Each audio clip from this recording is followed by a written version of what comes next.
Bonjour. On va se donner quelques rappels sur ce qu'on appelle l'arithmétique.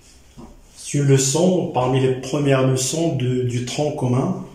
Donc la première chose à faire, c'est de se donner des rappels. Le premier rappel, c'est bien évident les multiples et les diviseurs d'un nombre. Alors, on dit que B est un multiple de A si B peut s'écrire, donc B est un multiple de A, donc s'il existe un entier, je dis bien un entier, ça veut dire qu'il peut être relatif, donc au naturel, donc tel que B est égal à K fois A, avec bien entendu K, un entier, tout entier. Donc, on dit que B est un multiple de A. Par exemple, je prends 18. À quoi est égale? Elle est égale à 2 fois 9. Alors, dans ce cas, K est égal à 2 et A est égal à 9. Donc, 18 est un multiple de 9. Ça veut dire que 18 est dans la table de 9.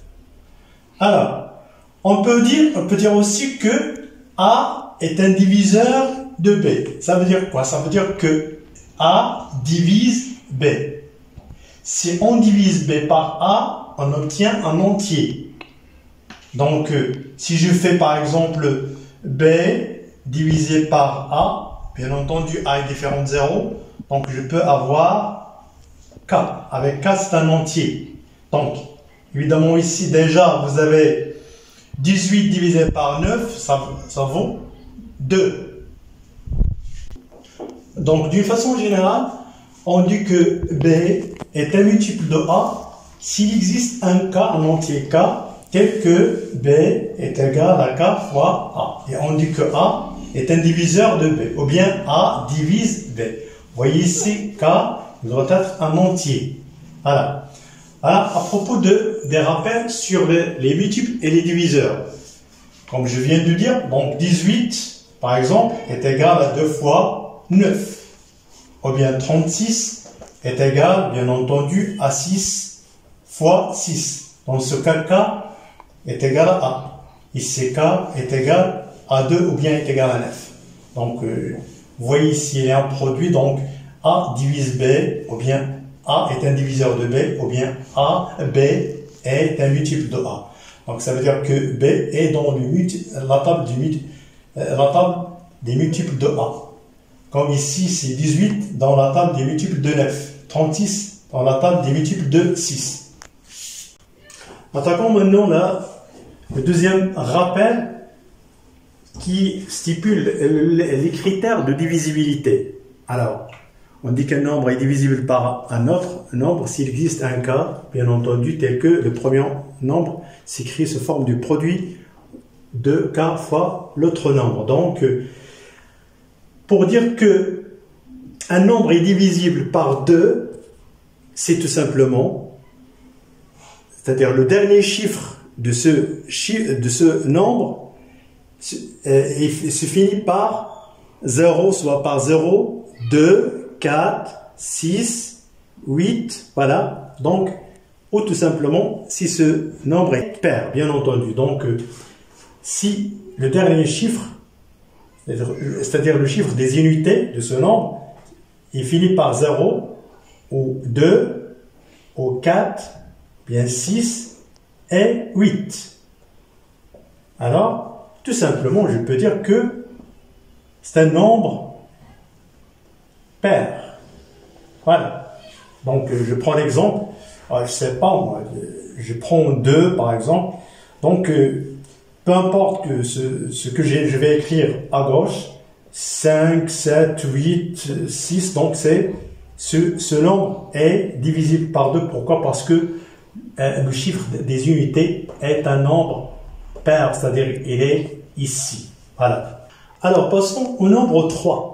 Donc, on dit qu'un nombre est divisible par 3 si je somme, ça veut dire je fais la somme de ces chiffres, de tous ces chiffres, et finalement, je trouve que le chiffre obtenu est bien divisible par 3. Donc, si je fais la somme, par exemple, si je fais, je sais pas moi, 2, 4, 8, je sais pas moi, 8, voilà, 1. Si je fais la somme 2 plus 4, ça fait 6. Plus 8, ça fait 14. Plus 1, ça fait 15. Eh bien, 15, elle est divisible par 3. Donc, la somme de ces chiffres me donne un nombre qui est divisible par 3. Donc, on dit que ce nombre est divisible par 3. Donc, la somme de des chiffres qui le constituent est divisible par 3. Donc, je passe au nombre 5. On dit qu'un nombre est divisible par 5. C'est bien entendu le chiffre des unités, son chiffre des unités, si ce nombre se termine soit par 0 ou 5. Donc, soit 0, soit 5. Par exemple, je prends un exemple, 7, 9, je sais pas moi, 8, 2, 0. Donc, ce nombre est divisible par 5. Pourquoi? Parce que le chiffre des unités contient 0. Ici, je mets par exemple, je sais pas moi, 5, ici 5. Donc, ce nombre, elle est divisible par 5. Pourquoi? Parce que le dernier chiffre, c'est-à-dire le chiffre des unités, est 5. Donc, voilà l'exemple devant vous. Donc, on dit qu'un nombre est divisible par 5 si le chiffre des unités est soit 0 ou bien 5. Donc, attaquons maintenant le nombre 6. On dit qu'un nombre est divisible par 6 si ce nombre est divisible par 2 et divisible par 3. Je prends l'exemple, j'ai 36. Ce nombre, bien sûr, il est divisible par 2. Pourquoi? Parce que est égal à 2 fois 18. Elle est divisible par 3. Pourquoi? Parce qu'elle est égale à 3 fois 12.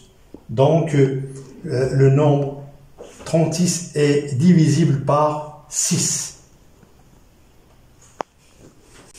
Donc, passons à l'avant-dernier nombre. Ici, c'est le nombre 9. On dit qu'un nombre est divisible par 9 si la somme de ces chiffres est bien entendu divisible par 9. Donc, si je fais la somme, l'addition des chiffres qui les constituent, et je trouve un nombre qui est divisible par, ici, 9. Je prends un exemple. Si je prends par exemple 9, je ne sais pas moi, 945. Voilà, j'ai ici la somme de ces chiffres. 9 plus 4, ça fait 13. Plus 5, ça fait 18. Donc 18 ici, elle est bien entendu, elle est divisible par 9. Voilà. Pourquoi? Parce qu'il existe un nombre K, un entier K, tel que 18 peut s'écrire sous forme de K fois A. Donc 18 est divisible par 9. Et finalement, le nombre 10, on dit qu'un nombre est divisible par 10 si le chiffre des unités se termine, si ce nombre se termine par 0 à la fin.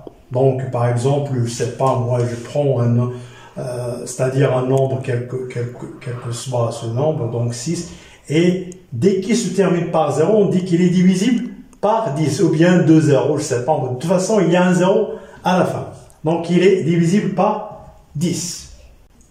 Donc, passons au dernier petit rappel qui concerne les nombres premiers. Un nombre premier. Qu'est-ce que ça veut dire un nombre premier?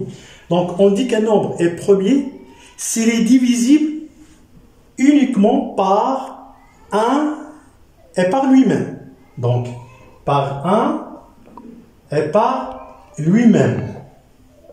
Donc, je donne un exemple. Donc, j'ai ici, par exemple, 11. Donc, 11 est un nombre premier. Pourquoi? Parce qu'il est divisible par 1 et par lui-même. Je ne peux pas trouver autre nombre. Donc, 11 est égal à 1 fois 11. Par exemple, si je prends 7, donc l'exemple le plus petit, par exemple, donc 7, à quoi est égal? Est égal à 1 fois 7. Si je prends par exemple 5, est égal à 1 fois 5. Si je prends par exemple 3, donc est égal à 1 fois 3. Alors, ces nombres, il y a eu toute une infinité des nombres premiers. Et d'ailleurs, vous voyez la liste ici, donc la liste des nombres premiers ici, qui s'affiche au tableau.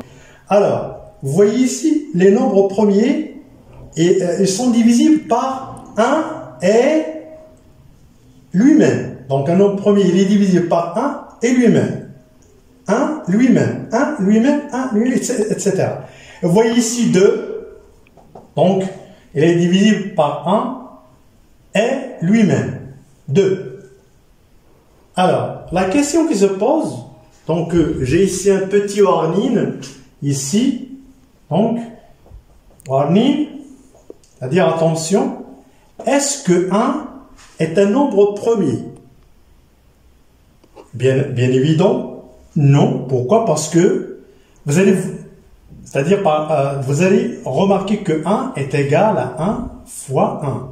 Donc 1 fois 1, donc 1 fois lui-même. Donc ce nombre représente 1. Donc 1 ne peut pas être premier.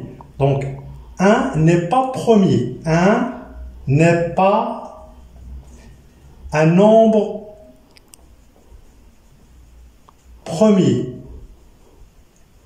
En l'occurrence, donc, vous voyez ici, tous les nombres premiers ici sont impairs, excepte le nombre 2.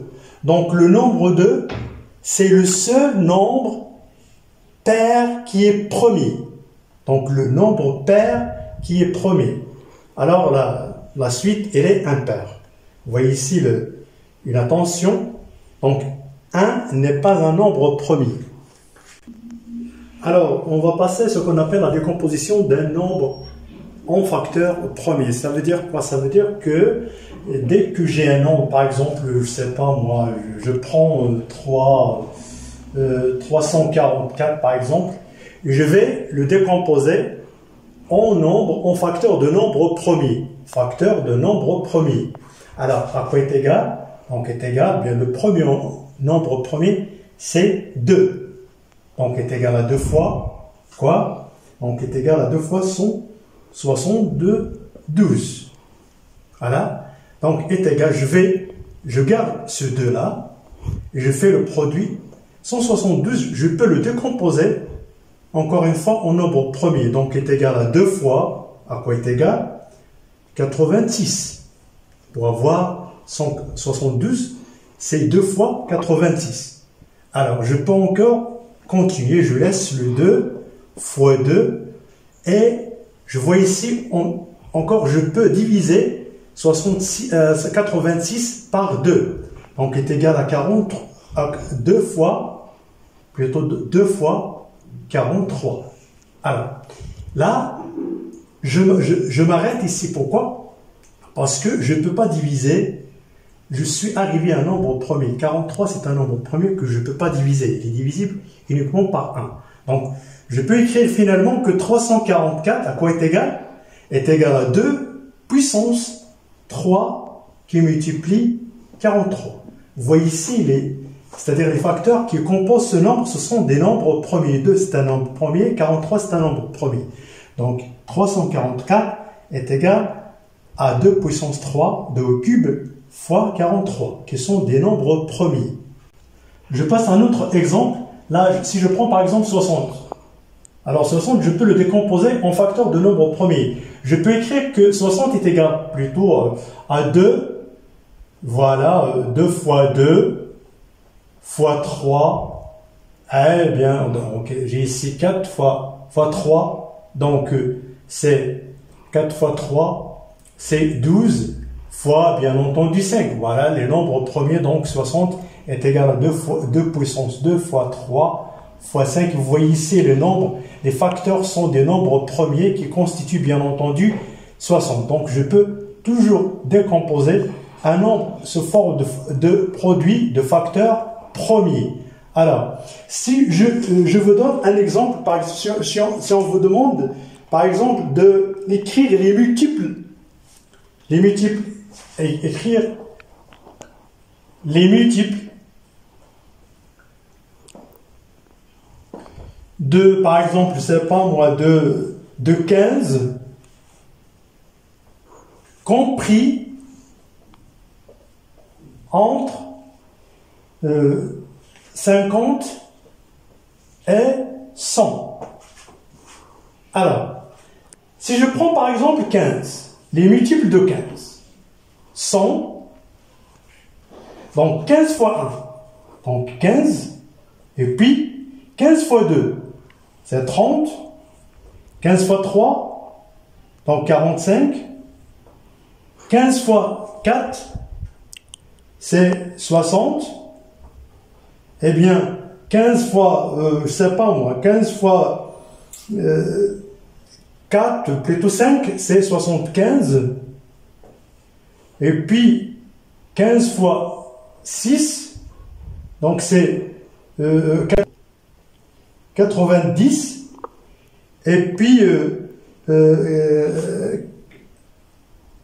la suivante c'est 15 fois 7, donc c'est 105. Je m'arrête ici, je vois ici la demande, c'est-à-dire la question, c'est d'écrire les multiples de 15, voilà, il y a toute une infinité ici, donc qui sont compris entre 50 et 100. Vous voyez ici, 50 c'est là, donc je prends cet intervalle et 100. Je ne peux pas prendre 105, pourquoi? Parce qu'il n'appartient pas à l'intervalle 50-100, donc je prends voilà l'intervalle. Donc les multiples de 15 qui sont compris entre 50 et 100 sont 60,